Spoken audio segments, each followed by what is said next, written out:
Hey folks, today I'm launching a brand new series and I'm introducing a brand new top-of-the-line flagship camera to the channel.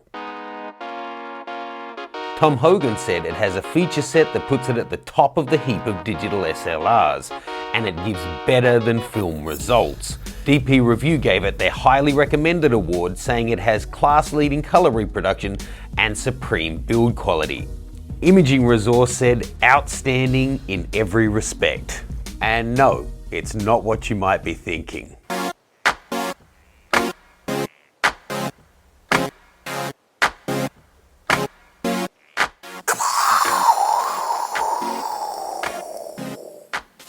Drama.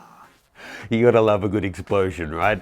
So welcome to the new series, everyone. Budgetography, photography on a budget. The whole premise of this series is for you to get your gear out and shoot and enjoy your photography no matter what level of equipment you can actually afford. So throughout this series, I'm going to be using cheap, used, old equipment or cheap as chips gear, no-name equipment that I can find online, or using homemade equipment and hacks to get great results. And we're going to demonstrate that it's more about getting out there and actually shooting and your creativity and your passion and your love of photography rather than the specific gear you're using. And in that spirit, here is the camera that we teased at, and I genuinely haven't opened this yet. I bought this guy, you can see it's actually shipped in a Huggies box. I bought this guy on eBay. It's coming, the reviews that I read are honest, they're genuine ones, but they were from 2001. Now, oh, I didn't realize that this had a bag in there. I've just cut through that with the razor blade, whoopsie. Now, this guy, I actually bought it with a lens, the camera, 2 filters, 4 memory cards and 3 batteries, and I'm just now finding out because this wasn't listed in the ad, and a Nikon bag here, all for the princely sum of $150. So, as I'm unpacking this, I'm seeing it all for the first time. I have no idea if it's going to work. The person selling it said that it did though. So let's take a look. This is an unboxing of a different kind. So, 2 spare batteries, that's a good sign. Now this camera was famous for having terrible battery life, and the old Nikon batteries just didn't hold a charge and died. So if all 3 of these are actually working and hold a charge beyond 5 minutes, I'll be amazed. But half the fun of this series is going to be working around the limitations of the gear. Here is the charger, and these style batteries actually have a port that you charge straight onto the battery rather than sliding onto a pack like the modern big cameras. Here we go, the time of reveal. What I've bought is the Nikon 1DX. No, not the Canon oh, I got it wrong myself. It's the Nikon D1x, not the Canon 1DX. So it also came with a 28 to 80 variable aperture lens here. I have no idea if it works, but the battery that's in there, it does actually switch on. So that's a good sign. Let's see. Well, it's not gonna be able to focus. So let's put on manual. That's reassuring. Taking a look in the battery compartment. Yes, one of my memory cards is here. Does it eject? Oh, it's a really interesting system. It's all different. So this is the big boy card, the 512 megabyte card. Assuming I got all the accessories that I paid for, it's also coming with a couple of 128 gigabyte card, megabyte cards. So a 256, a 256, and a 128. So in total, I've got what there, 1.1 gig of space, caps, a video cable. I believe this, okay, it's coming with an interesting polarizer that's got a little arm on the side there for adjusting it. You can see that on the GoPro. And then the lens itself probably has, yes, the UV filter, which will probably go quickly into the rubbish. And so this is the new guy. So let me talk you through this one.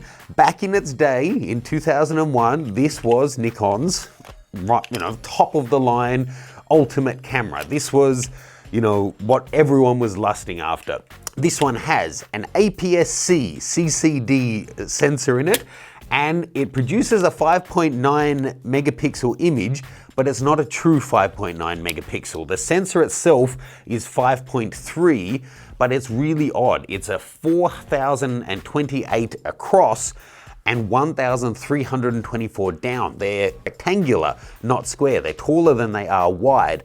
And it's trickery of interpolation. Really, I don't think this sensor is terribly different from the 3 megapixel sensor the previous one made. But the reason I got this one instead of the other D1, the D1H, this is a 3008 by 1960 resolution, so I can at least do full 1080 res images and be able to put them in the video for you to see them full res. If I got the even lower resolution camera, I couldn't even do 1080. So that's why I went for this guy, and I hunted around to get the cheapest one that I could possibly find. Otherwise, this will do a blazing 3 frames a second for up to 9 frames, and then it locks out. There was something very cool about it. The exposure in manual, it'll let you do all the way down to 30 seconds, which is normal, and I'm assuming it'll also let you go to bulb. Let's have a look here on the GoPro, yep, bulb. But then, all of the new modern cameras go through to 1/8000th of a second, and this one, on paper, yes, it does, goes up to 1/16th of a thousandth of a second. So it manages to get a faster shutter time than the modern cameras do. And very cool, this will also, at least in the spec sheet, will let us sync up to 1/500th of a second with flash, and nothing does that anymore. They're all syncing out at 1/250th in terms of SLR design. So that's really cool if it actually works. And what I was reading was that it was when pairing it with one of the old SB28 flashes. So we'll have to see if that actually works out. This whole series is going to be about finding bugs and working our way around them. It has 5 focus points for this bad boy for shooting. Not too shabby. ISO, the base is 125 and it goes up to 800. You can extend that though up to a whopping 1600 and 3200 via boost, but 800's the native. And I've heard that it was significantly improved ISO performance from the 2000 model. I'm sure by today's standards, it's going to suck donkey balls though. It's got a 2-inch 130 dot rear screen, and it is built just like the modern ones. It's APS-C, as I said, but it's a nice bright viewfinder. So before anything else, let's actually charge this bad boy up and check which of the functions are working. Maybe we need to choose a name for it, and I'll share some full res images with you. To my amazement, the first battery has actually charged fine. Let's try the second one. Who knows if they'll actually hold a charge still. Brilliant, it looks like that one has charged as well. I'm guessing the guy who I bought it from actually charged them all before he sent it to me. So let's just give the last one a little charge up, then go out and see what of the functions of the camera are working. Okay, so we've come out to get some test shots here to see how this guy's doing. The lens that it came with is the 28-80 3.3 to 5.6, an older G series lens. You excited? First ever test shot this will take. Actually, before we do that, I brought along a diffuser. It's glary as here, so I might just throw that up to give us a little bit of diffusion. Then I'll shoot these first ones at the base ISO of 125, f5.6, and let's see how we go. Now, this is gonna be a pain because it's also breezy. No, we're gonna do this the budget way. No stands, no stems, no sticks. There you go. Now at 80, now no one can see you. At 80 mil with the crop factor, this is a field of view of 100. Oh, what a man. Oh God, that's a nice sounding shutter. Interesting thing with this one, you actually need to move it into play mode to look at the images, so they don't automatically just come straight up for you. Interesting, looking fine. I mean, like fine. Now, as well as the 28-80, which now has a bug on it, I've got the 50mm 1.8 plastic fantastic Nikon lens to complement the setup. This one has literally been rolling around in the glove box of a car for several years. Hopefully it still works, so let's get a few test shots on that too. Thing with these older cameras, you really need to get your exposure right. These don't have the exposure latitude that the newer cameras do. I've read this one has about 8 stops of exposure compared to the modern ones that have what, like 12, 13, some of them even higher than that. But it can make a good looking man look good anyway. We'll get a few more test shots here and just make sure all the cards are working. This card is a 12 speed. It's a Lexar 12 speed card. I just yesterday had delivered a bunch of, was it 2,933 speed cards? That's a 12 speed. Nice. Now of the batteries, the one that it shipped within seems to be holding a charge well. The other two said they were charged in 5 minutes and then said they were pretty much empty in the camera. So I think I really bought a single battery setup, not a triple battery setup. All right, so we got a couple of little test shots there. Now let's just test out the high ISO of this bad boy. We'll get a test shot at 800 and 1600. One thing I found already, I couldn't work out how to turn on RAW. It showed it there, but it was grayed out, so I'm gonna have to figure out how to do that. Okay, here we go. ISO boost, 1 stop over 800. There's also the 2 stops over. So once you turn it on, it's just in that. There's no auto ISO mode, nothing like that. It's now in it. So here at f8, I'm shooting at 1/640th of a second. Just turn and look back at their camera. So let's see how 1600 did. Let's have a look at them on full screen, and I'll also throw a link in the caption where you can download them directly. Okay folks, so I have to say it was really fun shooting with this guy. I've got my new Nikon D5 coming this week and I've been more excited to get a hold of this than I have the D5. It's fun, it's quirky, it's gonna be a really interesting series. A few little things that came up already. Focus is obviously a lot slower. The ISO, looking at the shots on my computer, it's not great, but to be honest, it's not as bad as I thought for the higher ISOs. We've still got a stop higher that I'll test out in a future video. Of the cards, it looks like a couple of them don't work, maybe even 3 of the 4, but the huge 512 megabyte one does. Whilst I couldn't work out how to enable RAW yet, when I put it to the highest setting available, turns out it was actually recording in TIFF. It just didn't say so. It looked like it was one of the JPEG options. So the files actually came in just around 18 megabytes each. Not huge by today's standard, but it still fills up a 512 meg card really quickly, talking about 20 shots on there.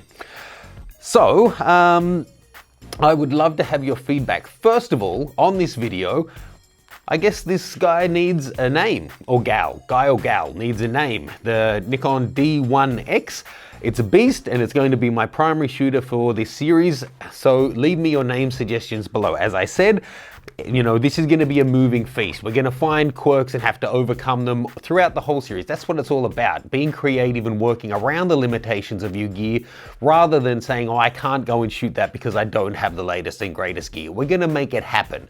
So jump on over to mattgranger.com/budgetography. That's the birthplace of this whole series, and you can get involved there. So if you have ideas for gear that you'd like to see on the channel, if you've got something that you want to sell or send in to be tested on the channel, ideas for DIY things, particular photo shoots you'd like to see done, go to the contact page on the home page via the budgetography page and you can submit all of that there. I've already got a bunch of shoots planned for this. We're going to be putting it right through its paces. I've got a couple of other cheapo, used and slightly damaged and super vintage lenses coming that we'll be testing out on this beast of a camera. So I really want this to be interactive and fun. Give me your ideas, jump on over to the page and share them with me. And all of the future videos will also be housed there going forward, so you can easily access them in the order that they're being released. And if you want to get into a more meaty course to really learn how to improve your photography and take it to the next level without spending a fortune, I've got 2 courses for you. The first one is my Take Control of the Light, where I show Tina how to see the light and work around its variables to create the images you want. Bunch of targeted assignments that she does and you get to watch her do them and do them yourself.